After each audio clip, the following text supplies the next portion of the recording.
우리 이제 밥상머리 교육 두 번째 시간인데, 지난 시간에 여러분 생각나는 게 뭐예요? 뭐 하라 합니까? 예, 다 같이 밥이라도 일단 먹자. 시작. 예, 하도 같이 밥을 안 먹으니까 국가에서 수요일 날 밥 먹는 날도 정해놨어요. 예, 그게 가정의 날이라 이래가지고 매주 수요일 날, 왜 하필 또 수요일 날 해놨는 거 몰라? 예, 수요 예배 드리는데 지장이 있도록. 그래서 수요일 날 식사하라고 막 강조하기가 좀 그래요. 그런데 국가는 그렇게 정해놨어요. 아마 이제 주말에 식사를 할 거니까 수요일쯤 이렇게 잡아놓으면 한 중간쯤에, 그리고 주일날 뭐 자기를 볼 때 일요일쯤에 또 식사할 수 있고 하니까 아마 중간에 해놓은 것 같아요. 그만큼 가정이 지금 우리가 GNP가 한 3만 불 시대로 막 접어들면서 가정이 막 이렇게 와해되고, 오히려 돈이 가정을 행복하게 만드는 게 아니라 아주 이기적인 사람으로 만들고 또 힘들게 만드는 것 같습니다. 그래서 식사하면 되니까, 식사하면 가족이 되고, 식사하면 대화가 되고, 식사하면 풀리니까, 그래서 이제 그렇게 가정의 날, 그래서 수요일 날은 식사하십시오 그렇게 만든 거예요. 그걸 실천하니까 여러 효과가 있었다고 저희들 봤죠. 그래서 우리는 가정 예배라는 게 있어서 식사도 하지만 가정 예배도 드리고, 그게 굉장한 것인데 사실은.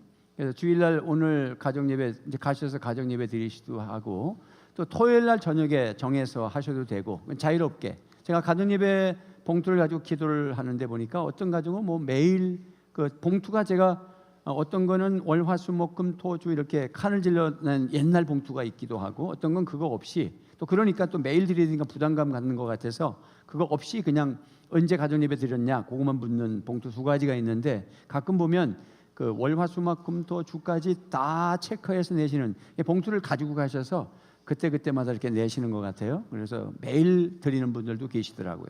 너무 좋은 거죠. 그래서 매일은 못 드려도 일주일에 한두 번이라도 해도 효과가 있다는 거예요. 그래서 후회하지 말고, 그래서 이 말씀을 전하면 아직은 가족이 없거나, 또 이미 또 출가해서 다 혼자 살거나 뭐 여러 가지 경우가 있어서 꼭 나에게 해당되지 않는 말이기도 하지만, 그러나 이 밥상머리 교육은 꼭 밥을 먹는다, 거기서 교육에 나타나고 어떤 효과가 있다, 뭐 이런 거보다도 어쨌든 이 밥 먹는 게 얼마나 중요하냐라는 걸 우리가 배우고, 자녀가 없더라도 부부라도, 또 혼자 드셔도 혼자 드시는 혼밥, 어르신들 계시죠? 어르신들 혼자 드시는 참 쓸쓸하겠다 그런 생각이 듭니다. 그러나 그래서 이렇게 좀 목장 모임을 그래서 하시는 거예요. 목장 모임은 가족이니까, 목장 모임은 소그룹이 아니라 가족이기 때문에 그때 좀 친구를 좀 사귀셔서 이야기도 많이 하시고, 그래서 식사하면서 이야기하는 것이 소화도 잘 되고 뇌 활동도 활발해지고, 언어, 이 단어를 익히는 게, 책을 읽는 거는 140개면 식사하면서는 1000단어를 얻는다 하니까 여러 가지 생각을 할 수 있어요. 치매를 예방할 수 있고요. 혼자 사신다고 혼자 드시고 혼자 있으면 치매가 빨리 와요. 왜 치매가 오냐면, 치매는 다른 게 아니에요. 기억력이 상실되어지고 뇌에서 문제가 생겨서 기억력이 없어지고, 말이 안 되는, 뇌에서 문제가 있는 거거든요. 그러니까 대화를 많이 하면 뇌가 여전히 살아있어요. 그래서 여러분들 친구들 많이 만나시고, 어르신들 같으면 그렇게 적용도 하고, 목장, 실버 목장 하셔서 주일날 하기도 하지만 낮에 하셔도 돼요. 주일날 안 하시고 낮에 집에서 이렇게 모여서 목장 하셔도 됩니다. 이 집 저 집 다니면서 밥 해 먹으면서, 다 살림 아는데 뭐 잘 해 먹을 필요 뭐 있어?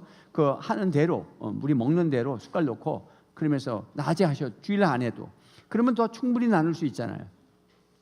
주일날 나누면 쫓겨요. 4시에 오는 것도 쫓기고, 또 2시 반에 차가 가는 걸 타고 가시는 분은 더 쫓기고, 그러니까 뭐 만나서 그냥 얼굴만 보다가 헤어지는 건 별로 의미가 없어요. 그래서 가정교회의 핵심은 깊이 나누는 거거든요. 깊이 나눌 때 치유가 일어나요. 그래서 가정교회가 좋은 거예요. 그러니까 가정교회가 일주일에 한 번씩 나누고, 깊이 나누는데도 치유가 일어나고 응답이 오고 하나님이 만져주시고 언어의 능력이 생기고 뇌가 활동되어져서 건강을 유지한다면, 우리 가정에서 가족들이 같이 먹고 이야기하는 거는 얼마나 큰 축복이 오겠어요. 그것이 밥상머리 대화다. 근데 효과로 교육의 효과가 나타나서 밥상머리 교육이다 이렇게 얘기한 것입니다. 자, 오늘은 두 번째 4번 할 거예요. 다음에는 유치부 헌신예배, 영아부 영유아 헌신예배 그냥 강사 없이 제가 합니다. 강사가 없다 그러니까 제가 하겠습니다. 그래서 그냥 그 헌신예배라도 4번을 할 거예요. 그래서 다음에는 더 구체적으로 그러면 밥상머리를 어떤 대화를 나눌까를 이제 소개를 하면서 또 옆에 사람들하고 대화도 해가면서 이렇게 시연도 하고 그런 시간 갖고 있고요. 오늘은 유대인들은 밥상머리를 해서 어떤 효과를 얻었나. 지난번은 그냥 일반적인 효과. 일단 밥부터 먹는 게 좋다 이렇게 도전을 했다면 오늘은 유대인들은 어떻게 해서 그렇게 천재가 됐고 어떻게 해서 그렇게 되었을까. 그것이 이제 답은 뭐냐면 뭘 했기 때문이다? 밥상머리 대화를 했기 때문이다. 그 얘기하는 거예요. 그거 알고 그냥 가면 되지만 자꾸 들어야 사상이 생기거든. 들어야 도전이 생기거든. 결론은 알았지만은. 자, 그래서 오늘 두 번째 시간을 갖습니다. 일단은 그 교수님 중에서 아주 훌륭한 교수님이 계시더라고요. 그 교수님이 자기 자녀들을 가르쳐 가지고 그렇게 밥상머리 뭐 다른 건 아니에요. 밥상머리 하셨더라고요. 그래서 효과를 본 분을 한번 소개를 먼저 하겠습니다. 유령 교수죠. 카이스트의 교수님이신데 아들, 딸을 아주 훌륭하게 키우셨더라고요. 교수님이 그렇게 연구하고 바쁘셔도 자녀들과 대화를 했어요. 그는 어떻게 자녀들을 훌륭하게 키워낼 수 있었을까? 그래서 자녀 교육의 원칙, 가족과 함께하는 저녁 식사. 이 유영 교수가 원칙이 뭐냐면 가족과 하는, 이분은 매일 저녁 식사를 하셨더라고. 바쁘면 카이스트 교수니까 바쁘잖아요. 연구도 해야 되고. 그러면 일단 와서 식사부터 하고 다시 회사로 또 가시는 그런 것이더라고요. 그래서 이야기의 주제를 보니까 날씨 이야기, 밥상머리 하면서 날씨 이야기.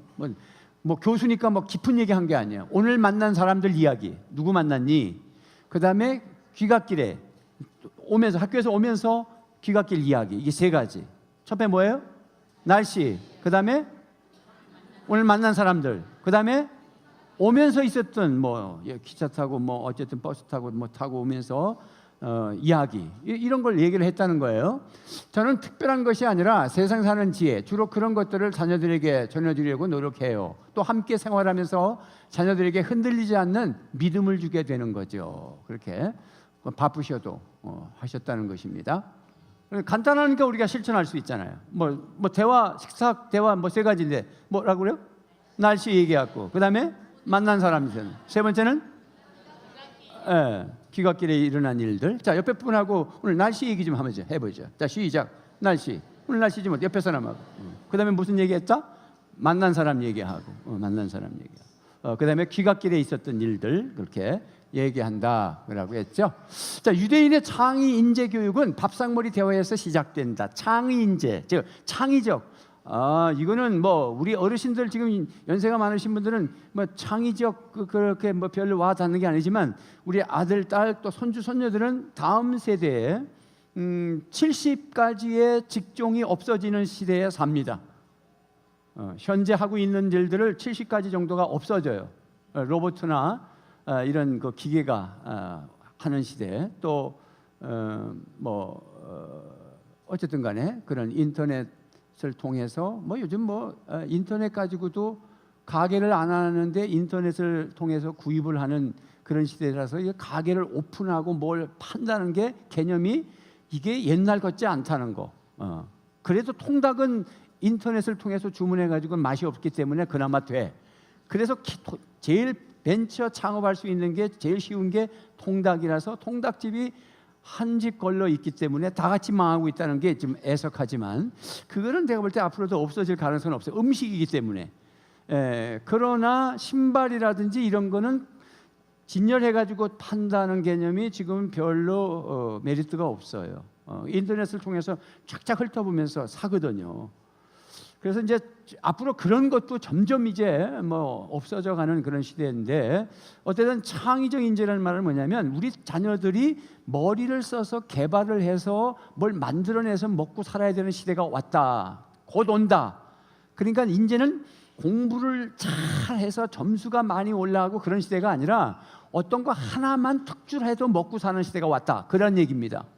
우리 아이가 어떤 게 특출한 거를 발견해서 지금 빨리 그걸 개발시켜야지 무조건 대학만 가라고 그러면 안 돼. 대학은 졸업했는데 아무것도 할 수 없다. 근데 얘가 뭐 옷 디자인하는 거는 너무 좋아하고 내가 봐도 은사가 있다. 근데 대학은 뭐 수학과 나왔다. 아무 관계도 없잖아. 그러면 다시 전문학교 보내는 거야. 다시 전문학교 보내서 디자인과 보내서 다시 시작해야 되는 거야. 그게 흉이 아니야. 그러니까 처음서부터 그러면 수학과 가기 전에 이 아이가 그렇게 좋아하는 걸 하라 하지 않고 왜 아빠가 수학 선생님이라고 딸도 수학을 해야 된다 그래가지고 수학과 가게 만들었냐는 거야. 예를 들면 그런 거를 이 유대인들은 그렇게 키웠다는 거예요. 부모의 생각으로 몰아붙이지 않고 이 아이의 특성을 개발해서, 그러니까 위대한 민족들이 된 거예요. 그러니까 지금 제가 이 공부를 하면서 자료에 쫙 들어가 보니까 유대인 교육을 다 본따 가지고 막 하고 학원도 하고 국가에서 지금 제가 그 자료를 보니까 박근혜 정부의 창조 경제라고 하는 그러한 모토를 가지고 시작됐던 그때 장관들이 유대인에 가서 연구해서 강의한 것들이더라고. 지금 문정부에서는 아직 창조 경제라는 말을 내가 들어본 적이 없는 것 같아요.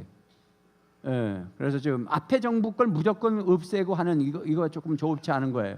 그래서 창조 경제, 어쩌면 창조의 하나님, 창조 이 말 참 좋은 말인데 어쨌든 간에 그래서 창의적 인재를 키워야 창조 경제가 이루어진다. 앞으로는 그냥 구태연한 방법 가지고 우리 이 나라가 먹고 살기가 어려울 때가 됐다. 그런 얘기입니다. 그래서 우리의 인재들을 키우기 위해서 밥상머리가 일단 첫 번째는 밥부터 먹자. 그렇지만 두 번째 맨날 밥만 먹을 거냐? 이런 효과도 있다. 배워야 우리 자녀들을 제대로 한번 키워보죠. 자, 그래서 유대인들은 밥상머리부터 시작한다 그랬습니다. 뭐 우리 상식적으로 알지만 유대인들은 일로 이거 포인트가 가야 되는데 뭐 어쨌든 한국의 4분의 1 정도의 면적이고요. 인구는 750만 명, 미국의 700만 그리고 저 유대인들 저쪽 사는데 팔레스타인 땅에 한 750만, 1450, 전 세계에 흩어진 사람이 100만, 200만. 그래서 다 합해봐야 1,500만밖에 안 되는데 전 세계 인구가 70억이라고 볼 때 몇 프로 정도 된다? 0.2%밖에 안 되는 인구. 1948년 국가 독립을 5월 15일 날 했죠. 48년 8월 10일에 우리가 해방됐고 또 그러한 즈음에 유대인들도 독립을 하게 됩니다. 그래서 가나안 땅을 회복하죠. 그렇게 건국을 하게 되고 국가 건립 이후에 그 다음 날부터 전쟁이 계속되는 전쟁과 테러의 위협 속에 살고 있어요.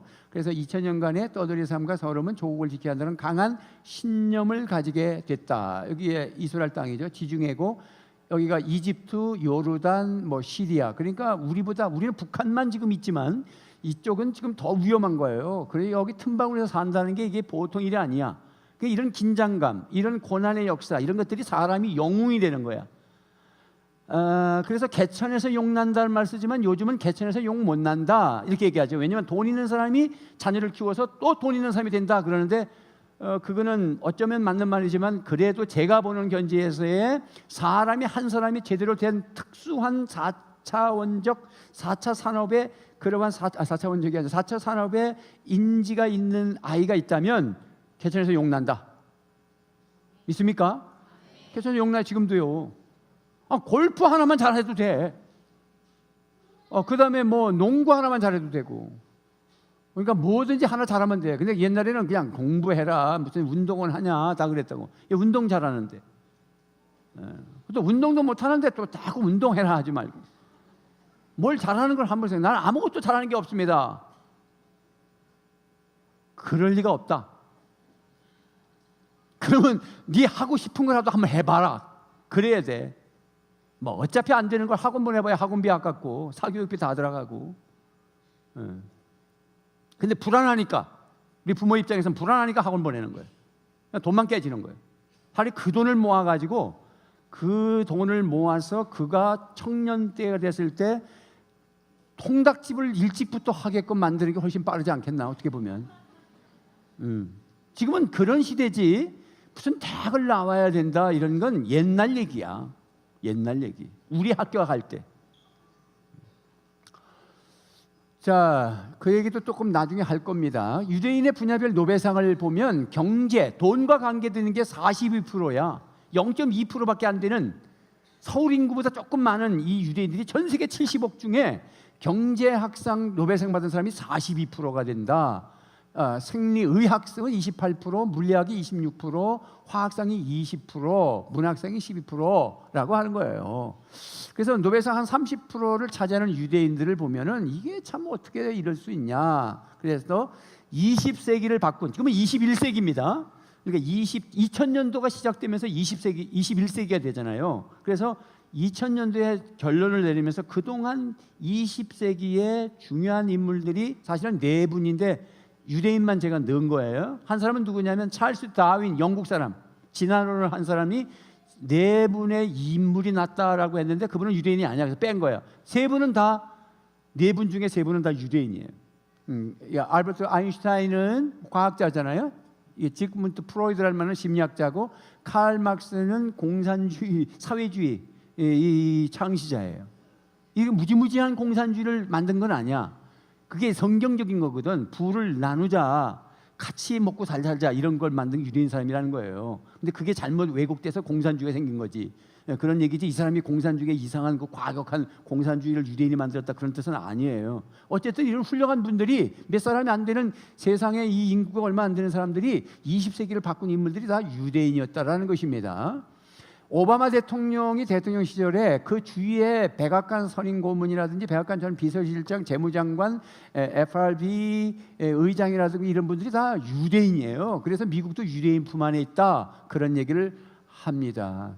그래서 유대인 그러면 하나 꼭 우리가 기억해야 되는 것은, 제가 쉐머 강의할 때마다 한 번씩 말씀드렸는데, 뭐다? 성년식. 성년식을 몇 살에 한다? 13살에 한다. 우리 학교 다니는 애들 같으면 몇 학년? 초등학교 6학년 내 성년식을 합니다. 남자는 6학년쯤 내는 13살이고요. 여자는 조금 한 살 더 빨리 12살에 5학년 때 해요. 그래서 남자인 경우에는 발 미츠바라고 하고, 바트 미츠바는 여자인 경우에, 미츠바라면은 약속, 언약, 계약, 율법 이런 뜻을 의미합니다.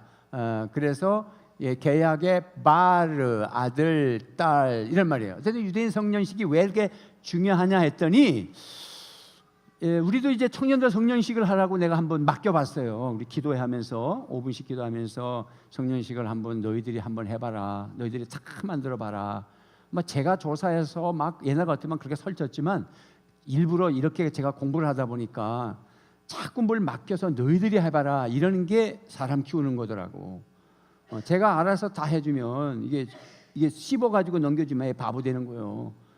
그래서 뭐 다른 것도 없더라고. 뭐 그냥 밥 안 먹고 막 퇴퇴하고 막 밥상 머리고 뭐고 막 그냥 애 때문에 싸우잖아. 그냥 그 다음에 숟갈 가지고 뛰어다니면서 한 번만 먹어줘 이러고 다니잖아. 그거 내가 다 봤어. 그 동영상도. 저걸 어떻게 하는가, 어떻게. 그 나중에 보니까 꼬박 앉아서 밥 잘 먹더라고. 그 방법이 다 있더라고요. 그래서 야, 그거 그렇게 하면서 이 성년식에 대해서 생각을 했던 게 뭐냐면, 이 성년식은 마치 잔치와 같아. 우리 같으면 결혼식에 부조하잖아요.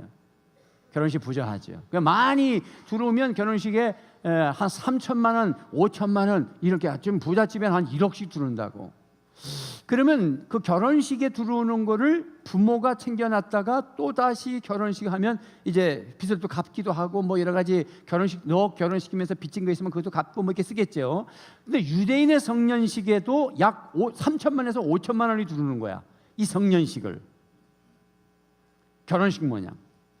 그러면 이 아이가 13살인데 자기 돈이, 그러니까 부모가 갖는 게 아니고, 유대인은 생각이 달라. 부모가 갖는 게 아니라 얘 통장에다 넣어줘. 그리고 얘가 13살부터 자기 통장에 5천만 원이 있다는 걸 알아. 그래서 이거를 20살, 7년 뒤까지 굴리는 방법을 부모로부터 배우고, 책을 가지고 연구를 해서 이걸 굴려. 그래서 20살 정도 되면 1억이 넘어가. 그러니까 애들이 구조적으로 경제관이 뚜렷하고 벤처기업을 하기 시작하고 돈을 버는 거예요. 이런 구조. 이거 우리는 못 따라가겠죠. 우리가 성년식을 우리 청년들 해보라 했지만 5천만 원 줄 자격도 없고 자신도 없고 돈도 없고, 교회에서 흉내를 내고 뭐 박수는 치고 하겠지만, 그래도 뭐 고등학교 졸업했으면 맨날 애처럼 살진 말아라. 제가 뭐 별 생각을 다 하죠. 우리 청년대학부 따로 예배드리고 그렇게 하면 얼마나 좋겠나 그러지만, 그렇게 맨날 아이들 모양, 그게 전통적인 교회인데 그게 좋은 건 줄 알고, 우리도 다 습관이 됐으니까 그게 좋다 생각하지만, 거기 또 그렇게 하는 사람 들여다보면 거긴 거기대로 또 문제가 있어가지고 우리를 쳐다보고 얼마나 좋나 그리고 또 그래요 서로. 그러나 유대인 관점에 볼 때에는 13살을 성년을 보는 나이니까 우리가 20살에 맨날 자기들끼리 모여가지고 맨날 찬양이나 하고 뭐 얻어나 먹고 예산이나 주어서 자기들끼리 그냥 그렇게 소모하는 나이가 아니고 사람이 사람을 살리는 어른이다라고 하는 것을 끊임없이 7년을 얘기해 왔으니까 앞으로는 뭐 20살 되면 성년이야. 집에서도 성년이고 부모한테 손 벌리면 안 돼. 독립해야지. 목숨 걸어야지. 그래서 이 성년식이 유대인들에게는 굉장히 중요한 출발이라는 것이에요. 그럼 우리는 어떻게 적용할 수 있을까? 뭐 아이한테 5천만 원을 줄 만한 돈도 없고 이거 어쩌면 좋나. 그래도 우리는 돈은 아니더라도 다른 거라도 애가 머리가 좋게 하고 창의적인 생각을 하게 하고 좀 사회에 나가서 제대로 살 수 있도록 해주려면 여전히 밥상머리다. 유대인도 이 밥상머리 교육에서부터 경제교육이 시작되는 거예요. 그래서 또 자료들을 보니까 또 한국 부모님들도 잘하더라고. 어떻게 하느냐, 뭐 애 7살 정도 되는 아이들이라도 시장 갈 때 어머니가 데리고 다니는 거예요. 그 시장 볼 거 딱 적은 걸 가지고 어디 가서 뭐 빼와, 어디 가서 뭐 빼와. 지가 날르고 이거 아직 안 빼왔어, 이거 어디 있는지 네가 일부러 그러는 거야. 그럼 마트가 자기한테는 더 커 보이지 뭐. 어릴 적엔 다 커 보이잖아요. 가서 묻고 몇 번에 가서 있어. 그리고 찾아오고 네가 계산하고 엄마가 돈 주고 그렇게 경제 교육을 시키는 거예요. 그렇게 시장을 본 걸 가지고 또 저녁을 거리할 때도 같이 받아듬고 7살이라도 6살이라도 초등학교, 중학교는 뭐 말할 것도 없죠. 그렇게 준비를 해서 밥을 같이 먹을 때 이 아이들이 참여하는 거야. 퇴퇴하지 않고 자기 역할을 주었을 때. 자, 그래서 이 아이들이 20살쯤 되면 저렇게 돈이 딱 들어오고 경제 감각이 이렇게 세워지고 그래서 청년이 됐을 때 창업을 생각하게 된다는 거예요. 그래서 마크 저커버그라고 하는 페이스북의 창업자가 몇 살 때? 20살, 2004년생이에요. 1984년생이에요. 그러니까 그의 나이가 20살 때 페이스북을 창업을 했어요. 몇 조의 부자야 지금. 그러면 2004년도니까 지금 2018년이면 14년 정도 됐잖아요. 그럼 이 나이가 지금 몇 살이야? 뭐 34살인가 밖에 안 됐잖아요. 20살에 이게 페이스북, 저도 페이스북 쓰지만 어떻게 그런 걸 만들어내나. 우리는 지금 뭘 하고 있나 정말 답답해. 우리는 뭐 페이스북이 아니라 뭐라도 하나 만들어야 될 건데만.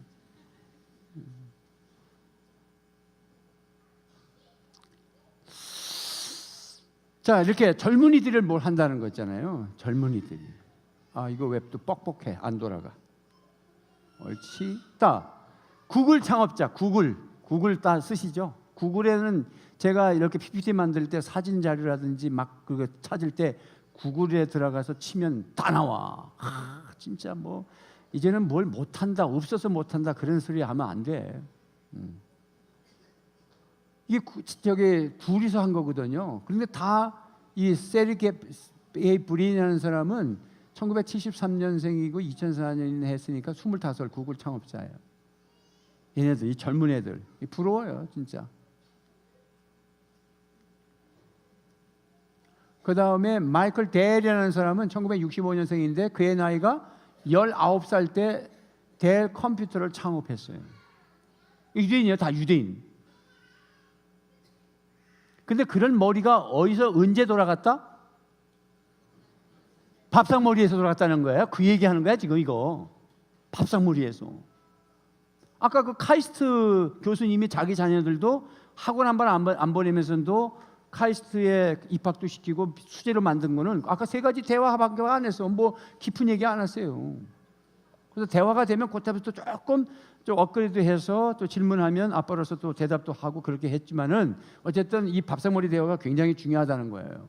그러니까 얘네들이 하버드대 가면 또 거기도 막 토론하잖아요. 그러면 자기가 밥상머리에서 아버지로부터 대화한 것보다 수준이 10배도 밑이라니까, 하버드에서 하는 대화가.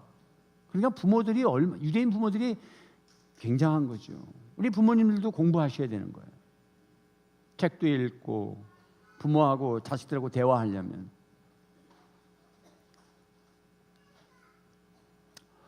그래서 유대인 젊은이들은 어떤 정신이 있느냐, 이 정신이 벌써 이미 딱 정신이 달라, 스피릿이 달라. 그래서 우리가 정신교육을, 그래서 사상교육을 하는데, 정신이 뭐냐면 첫째는 부족함으로 인한 도전 정신이 있어요.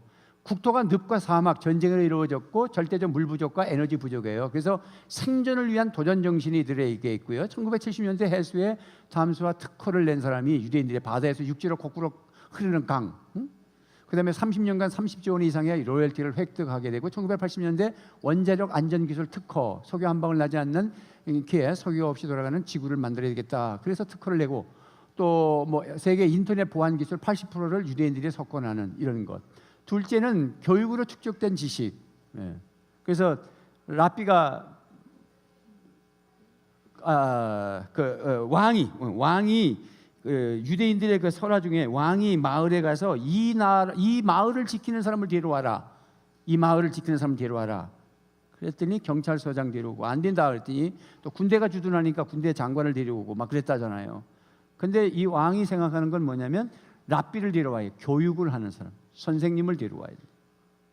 그러니까 선생이 그만큼 이분들한테는 교육은 다니면서 그 다음에 뭐 쫓겨다니면서 어디를 가도 이 머리에 있는 지식은 못 뺏어가는 거니까. 그래서 교육을 축적된 지식을 가지고 있기 때문에 수천난 수난을 겪어도 그들이 잘 사는 나라가 되는 것이고요. 그 다음에 책을 읽는 민족이에요. 전 세계에서 책을 가장 많이 읽고 쓰는 민족이라는 거예요. 우리 책을 좀 읽으셔야 되고, 우리 쉐마 도서관 많이 이용하시고 책을 읽어야 돼요. 우리 쉐마 도서관에 있는 거는 우리 아이들이 다 읽었어야 돼요. 다 읽어야 돼. 저 안에 있는 거. 더 이상 읽을 게 없어요. 목사님 책 사주세요 라는 사람이 나한테 와야 돼.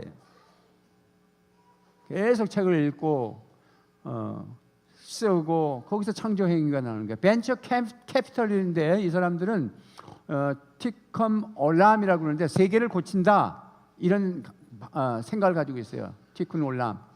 이 말은 신의 파트너로서 세상을 더 나은 곳으로 만들고 상상력을 발휘해서 더 새롭게 만들어야 한다는 창조 정신이 이 티쿤 올람이라는 거예요. 이런 도전 정신이 이 아이들한테 밥상머리를 통해서 그렇게 하는 거예요. 이 지구를 다시 고친다. 티쿤 올람. 그런 마음. 그다음에 다섯 번째는 창업을 지원하는 벤처 캐피털. 그러니까 나라도 창업을 지원해주고 군대도 그냥 군대 생활하는 것이 아니라 군대도 맞춤식 군대 생활을 하고 나올 때는 제대할 때는 창업을 할 수 도와주고, 이게 사회 전반의 구조가 잘 돼 있어요. 이런 걸 좀 본땄으면 좋겠어. 나라도 그렇고 그냥 청년 일자리 만들려고 그러는데 안 되니까 1,000만 원씩 나눠준다 이런 쓸데없는, 사실은 그 쓸데없는 짓이에요. 그렇게 1,000만 원씩 그냥 막 주면 그 바보한테 줘가지고 어쩌란 말이에요. 왜 그렇게 돈을 써요? 그 돈이 어디서 나온 거예요? 우리 세금 가지고 쓰는 거잖아요. 그거는 내가 볼 때는 아닌 것 같아요. 출산율을 높이기 위해서 1.12라고 하는데 이 출산율을 2.0으로 높이려면 20년 걸린대요.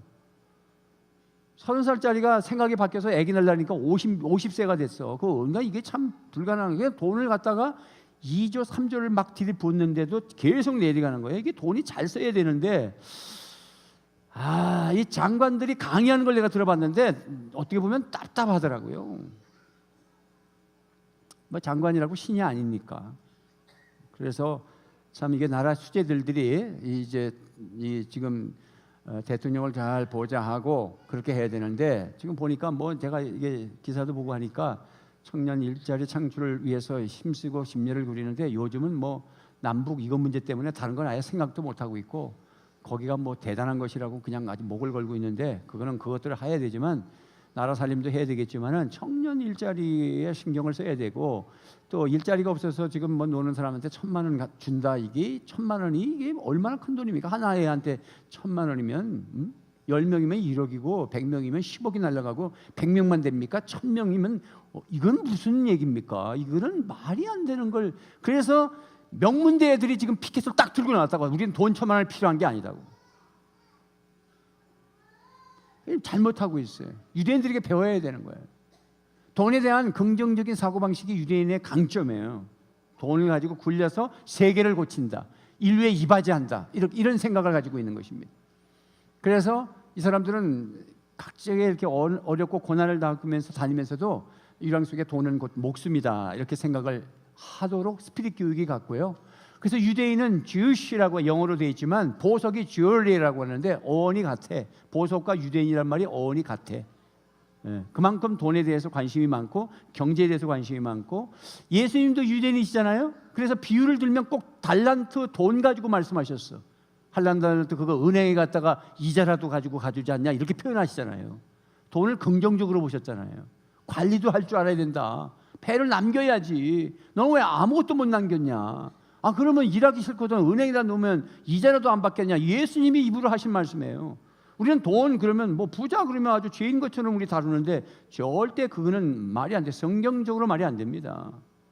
왜 자기가 못 벌고 남이 버는 거에 대해서 왜 이렇게 시기 질투하고 그렇게 얘기해요. 불의를 범했으면 누구라도 그 잣대 앞에서 법 앞에서 공정한 거니까 다뤄야 되지만, 의도적으로 대기업을 깨가지고 작은 기업 만들어가지고 어쩌고 그런 인위적으로, 여기가 사회주의 국가도 아니고 공산주의 국가도 아닌데 자본주의 경제사회인데 이상한 것들이 들어와 있어요. 유대인 관점에서 잘못 배우고 있어요. 유대인에게 있어서 교육은 또 다른 생존 무기예요. 교육이 그만큼 중요하다는 거야. 교육이 있어야 돈도 관리할 줄 아니까. 그래서 명문대 유대인의 비율을 보면 얼마나 목숨 걸고 공부들을 했는지, 이게 유대인들, 우리가 미국에 보면 한국이 230만 정도가 한인들이 살아요. 미국에 700만 정도가 유대인들이 사는데, 여기 보면은 예일대, 하버드가 26%, 예일이 26%, 브라운이 24%, 콜롬비아가 25%잖아요. 여기도 골든 코넬이죠. 코넬이 25%. 이 보면 평균 25% 정도가 굉장히 명문대잖아요. 아이비 리그에 있는 이런 리그의 명문대들이잖아요. 그러니까 유대인들이 이만큼 영향을 미치는 것은 돈과 교육이라고 하는 경쟁을 해서 세계 인류에 이바지하겠다는 스피릿 도전 정신이 그 속에 들어있기 때문에 가능했다. 그러면 유대인은 교육을 어떻게 시켰냐? 이게 누구라고요? 알버트 아인슈타인 알죠? 물리학자. 머리 복실복실하고. 근데 어릴 적이에요. 이 어릴 적에 벌써 어릴 적부터 전응하였어. 말도 잘 못하고 어릴 적부터, 유치원 때부터.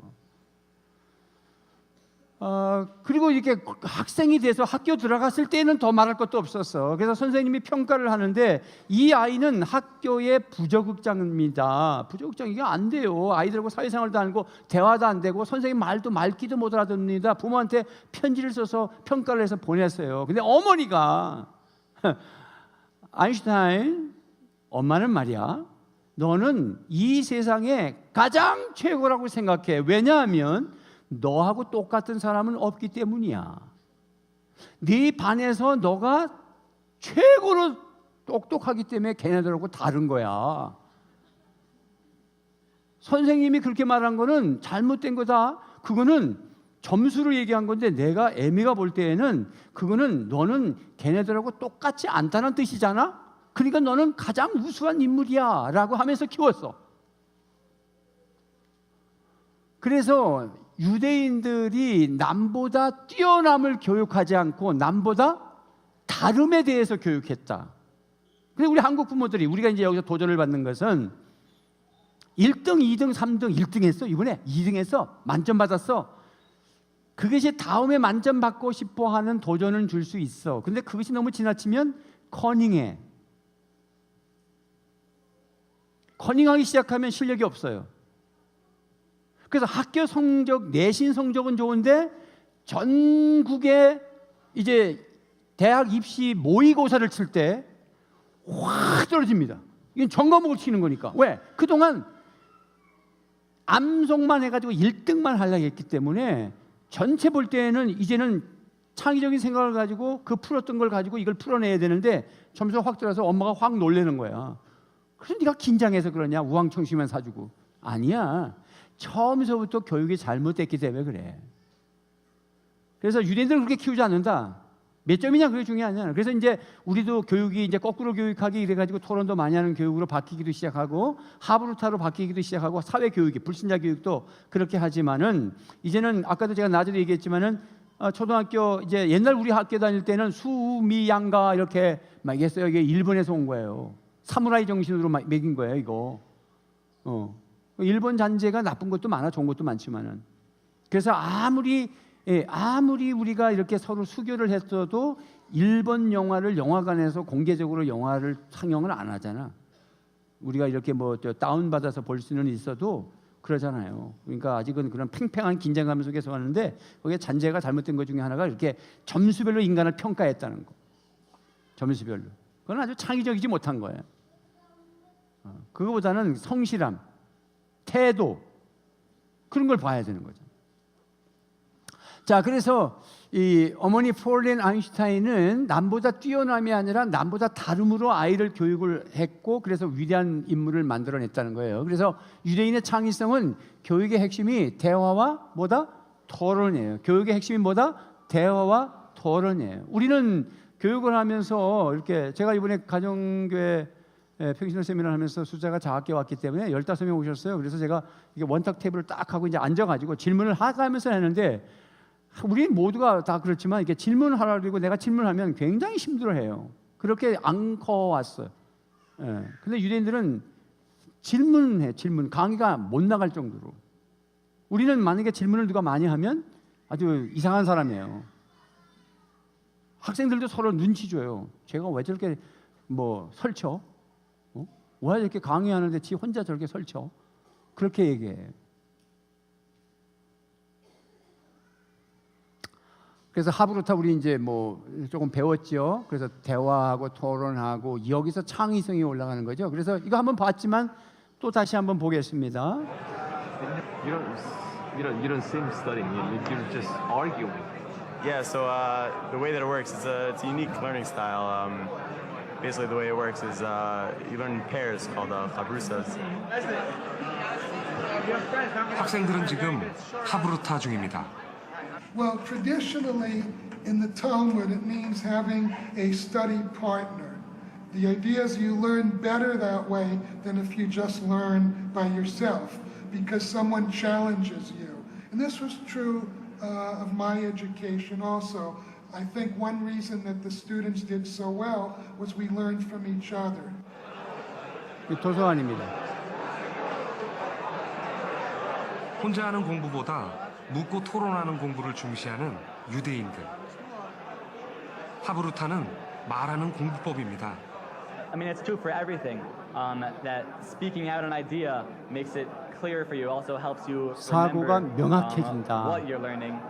Just teaching it over to someone 기억하는데 else. 도움이 For 된다. sure, it's radically different. You know, we 말로 할 수 say 없는 it, 건 but, you know, 모르는 can't- 거다. Some of us, are as a favorite is if you can't say it, you don't know it. If you a lot of times you think you know something you think makes 혼자 sense, and you say 생각할 it out, it 때는 sounds 아는 것 ridiculous. Or 같아도 you say it and you're 막상 말로 하려니까 못한다. 그러면 모르는 거다. 그래서 말을 해보는 것이다. 말을 하다 보면 저도 이렇게 강의하다 보면 끝나고 나서 이런 부분은 이렇게 써야 되는구나 이렇게 생각을 하게 되고 이제 점검이 되죠. 그래서 하브루타 이게 대화하는 건데 뭐 가정의 식탁에서 하브루타 하는 거죠. 영화 보고 난 거 가지고 하브루타하고 식탁에서 대화하고 아까 오는 길에 무슨 일이 있었니 날씨 얘기하듯이 영화를 보고 하고 오늘 뭐 낮에 목사님 설교에 같이 통합 예배를 드렸는데 어떤 뭐 좋죠. 오늘 어버이 주일이고 효도 얘기했으니까 자녀들하고 같이 대화하기 너무 좋잖아요. 그래서 제가 새가족반 방금 목장하고 내려왔습니다만은 첫 시간에 첫 마음을 문을 열 때 오늘 예배 어땠어요? 오늘 부모 효도에 대한 설교를 들었는데 어떠셨어요? 한 사람 한 사람 다 물어봤잖아요. 그게 우리가 밥상이라면 밥상 대화가 되잖아요. 토론하고 그래서 짝을 지어서 질문하고 대화하고 토론하고 논쟁하는 것 이게 하브루타다. 그런데 밥상머리에서 이게 이루어지는데 우리 도서관은 이렇게 하잖아요. 조용. 그건 노벨상이 없는 거예요. 공부 1등을 해도 창의적이지 못하다는 거예요. 창의성이 없어요. 대화할 때 창의가 나와요. 똑똑해지고 여전히 독서실 모습.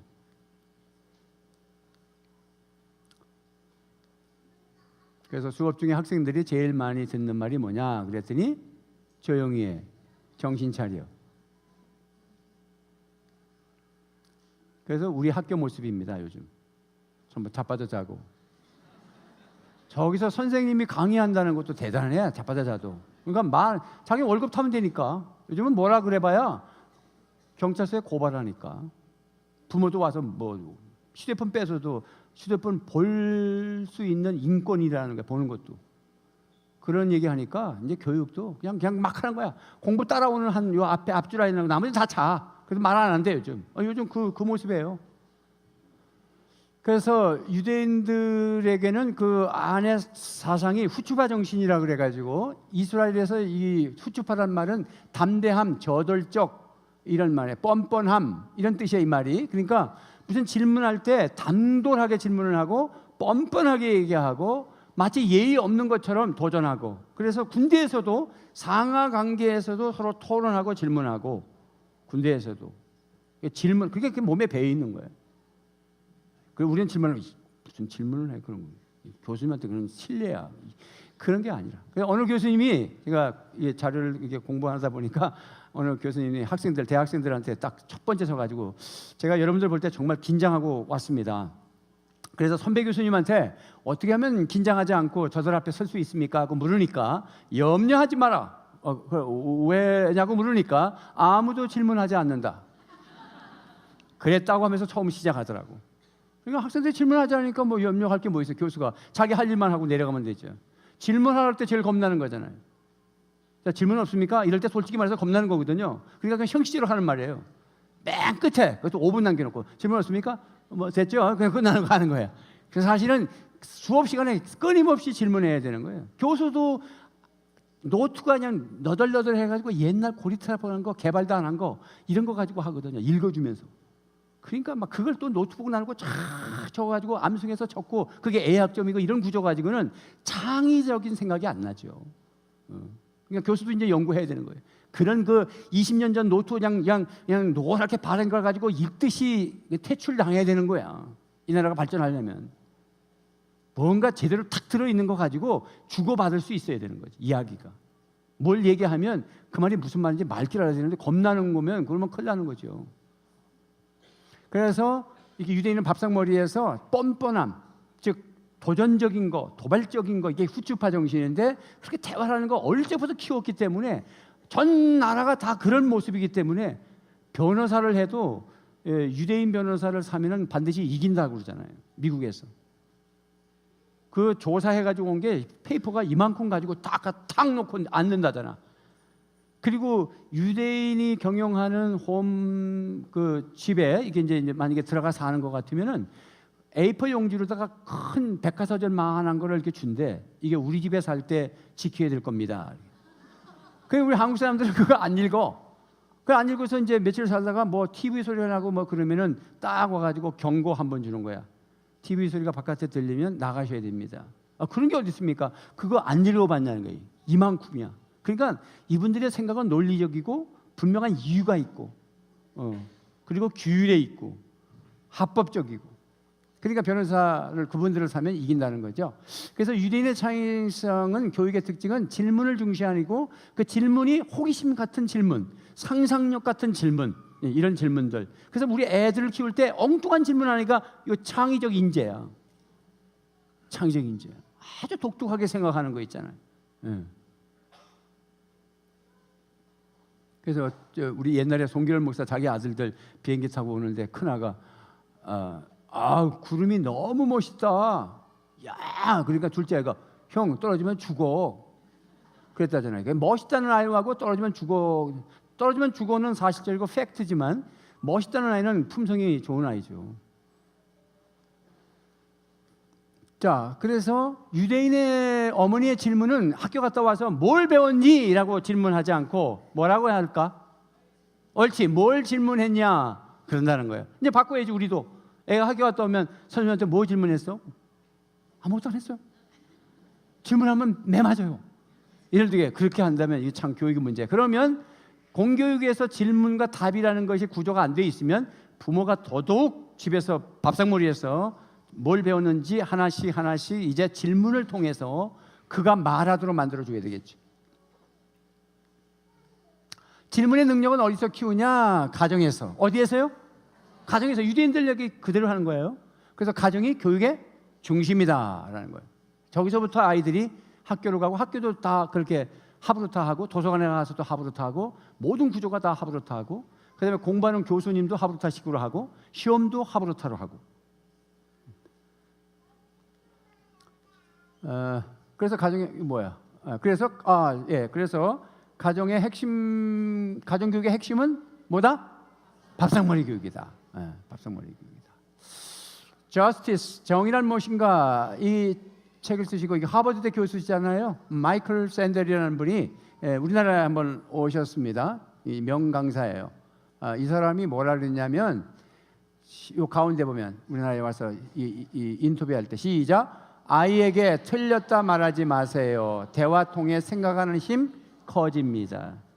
틀렸다 말하지 말고, 네 생각이 그러니 너 참 독특한 생각을 하고 있구나. 이 세상엔 틀린 건 없다. 다르다. 부부도 틀린 게 아니라 다른 거야. 아내하고 나하고 좀 다른 거야. 그래야 이제 행복을 출발할 수 있어. 늘 틀렸다고 지적하면, 소위 말해서 지적질하면 사람이 싫어요. 그래서 똑같은 질문이라도 좀 창의적으로 질문하고 배려하고 질문하고, 뭐 그게 이제 우리가 훈련이죠. 잘 안 되지만. 그래서 아이에게 틀렸다고 말하지 마시고, 자주 틀렸다 생각해도 야, 너 진짜 참 독특하네. 너무 또 칭찬도 함부로 하지 마세요. 칭찬도 함부로 하면 칭찬받기 위해서 또 술수를 씁니다. 그래서 칭찬거리가 분명한 이유를 대고 칭찬해야지 무조건 칭찬하는 건 아니에요. 자, 어쨌든 간에 그렇게 키워야 되고, 그다음에 노벨 물리학상의 수상자인 데이비드 크로스라고 하는 사람이 유대인인데, 이분도 유대인이 과학적 우수한 이유는 DNA가 아닌 뭐다? 밥상머리 때문이라고 한국에 왔을 때 그렇게 얘기했어요. 이분들이 얘기했어요. 밥상머리 때문에. 밥상머리가 얼마나 중요하냐. 그래서 유대인의, 이제 요약해서 결론 짓습니다. 그래서 유대인의 창의성은 어떤 교육이다? 시작. 남보다 뛰어남이 아니라 남과 다름의 교육이 있다라는 게 이제 오늘 전체의 정리를 합니다. 그래서 이제 남보다 뛰어나도록 하는 게 아니라 다르다는 것만 하면, 다르면 자기 혼자밖에 없잖아요. 그러니까 누구하고 비교할 게 없어요. 이한희 목사하고 다른 목사하고 비교할 필요 없어요. 나는 나대로의 은사가 있고 나는 나대로의 독특성이 있는 거지. 근데 과거에는 저도 다른 목사하고 비교하고 항상 위를 쳐다보고 막 열등의식 갖고 그랬는데, 이제 그런 거 다 내려놨어요. 그럴 필요가 없잖아요.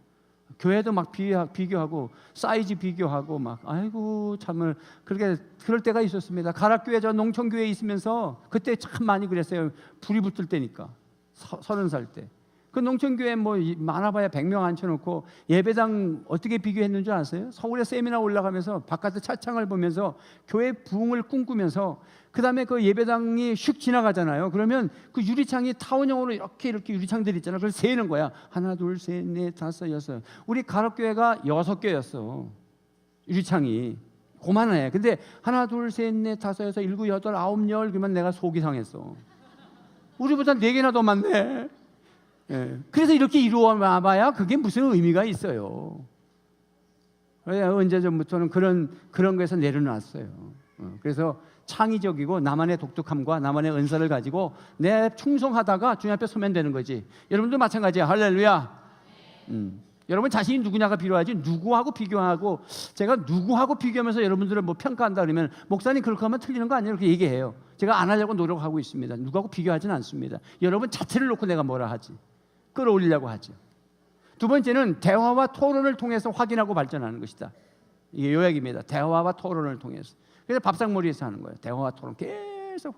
그래서 뭐 가족 회의도 할 수 있고, 어떤 문제가 있으면 부모만 끙끙 앓고 있지 말고 아이들한테도 얘기해요. 너희들은 걱정하지 마라. 그렇게 하면 안 돼요.